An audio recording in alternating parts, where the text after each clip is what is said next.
नमस्कार. आज आपण रेशनच्या तांदळापासून कुरकुरीत असे पळी पापड बनवणार आहोत. तर खूप छान असे पापड तयार होतात आणि फुलतातसुद्धा खूप छान. तुम्ही पाहू शकता. खायलासुद्धा लहान लेकरांना हे पापड खूप आवडतात. चला तर मग रेसिपीला सुरुवात करूया. 1 ग्लास तांदळापासून मी हे पापड बनवणार आहे. त्यासाठी मी ते रेशनचे 1 ग्लास तांदूळ घेतलेले आहेत. तांदूळ स्वच्छ धुवून घेऊ. तांदूळ मोजताना तुम्ही वाटी घेऊ शकता, कप घेऊ शकता किंवा एखादं पातेलंसुद्धा घेऊ शकता. पण तांदूळ आपल्याला घेताना मोजूनच घ्यायचे आहेत. तर तांदूळ हाताने चोळून स्वच्छ धुवून रात्रभर हे तांदूळ आपल्याला भिजवून घ्यायचे आहेत. तर दुसऱ्या दिवशी सकाळी तुम्ही पाहू शकता तांदूळ छान असे भिजलेले आहेत. त्यामधलं पाणी काढून घ्यायचं आणि हे तांदूळ आपण मिक्सरच्या भांड्यामध्ये टाकून बारीक करून घेणार आहोत. तरी ते ज्या ग्लासने आपण तांदूळ मोजून घेतले त्याच ग्लासने आपल्याला 1 ग्लास पाणी घ्यायचं आहे आणि तांदूळ बारीक करताना हे ग्लासभर पाणी आपल्याला वापरायचं आहे. तर अशा प्रकारे मी तांदूळ बारीक करून घेतलेले आहेत. सगळे तांदूळ असेच आपल्याला बारीक करून घ्यायचे आहेत आणि ग्लासमध्ये जर शिल्लक पाणी राहिलं असेल तर ते सुद्धा पाणी या पिठामध्ये मिश्रणामध्ये आपल्याला टाकायचं आहे. तर इथे पाणी उकळण्यासाठी मी ठेवणार आहे. त्यासाठी 8 ग्लास आपल्याला एवढं पाणी घ्यायचं आहे. 1 ग्लास तांदूळ बारीक करताना आपण वापरलेला आहे आणि उकळण्यासाठी आपल्याला 8 ग्लास पाणी ठेवायचं आहे. तर झाकण ठेवून पाणी उकळून घेऊ. तर इथे पाण्याला उकळी आलेली आहे, पाहू शकता. यामध्ये 1 चमचा पापड खार टाकायचा आहे, 1 चमचा मीठ टाकायचं आहे. मिक्स करून घेऊ.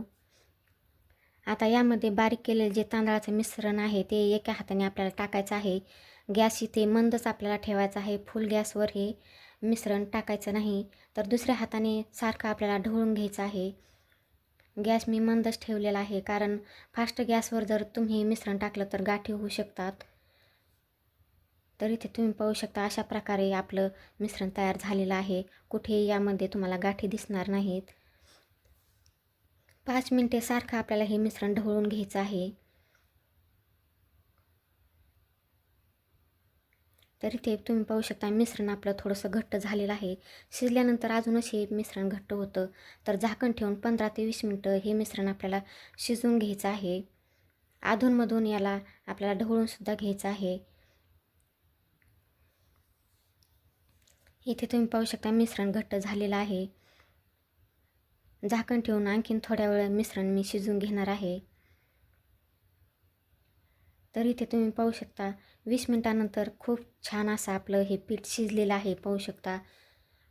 एकदम काचेसारखं असं आपलं पीठ तयार झालेलं आहे. 2 चमचे मी यामध्ये पांढरे तीळ टाकलेले आहेत. तिळाऐवजी तुम्ही जिरेसुद्धा टाकू शकता. तर तीळ टाकल्यानंतर मिक्स करून घेऊ. आता आपलं हे पीठ पापड्या बनवण्यासाठी तयार झालेलं आहे. आणखीन याला शिजवायची गरज नाही. तर खूप छान असं काचेसारखं पीठ तयार झालेलं आहे, पाहू शकता. तर इथे मी एक कपडा घेतलेला आहे. त्यावर अशा प्रकारे आपल्याला पापड्या तयार करून घ्यायच्या आहेत. तर खूप छान अशा ह्या पापड्या तयार होतात. जास्त पातळ पण करायचं नाही कारण वाळल्यानंतर हे आणखीनच पातळ बनतात.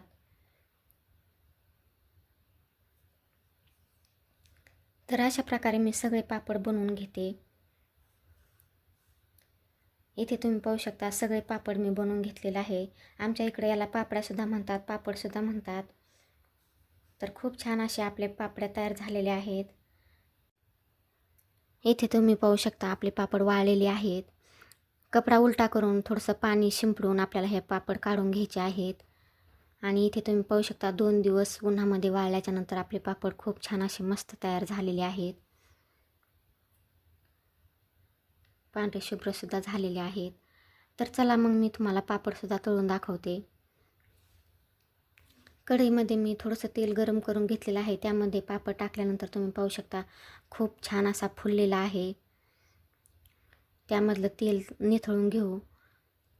तर पाहू शकता मस्त असा तयार झालेला आहे आणि खूप छान असा कुरकुरीत पापड तयार होतो.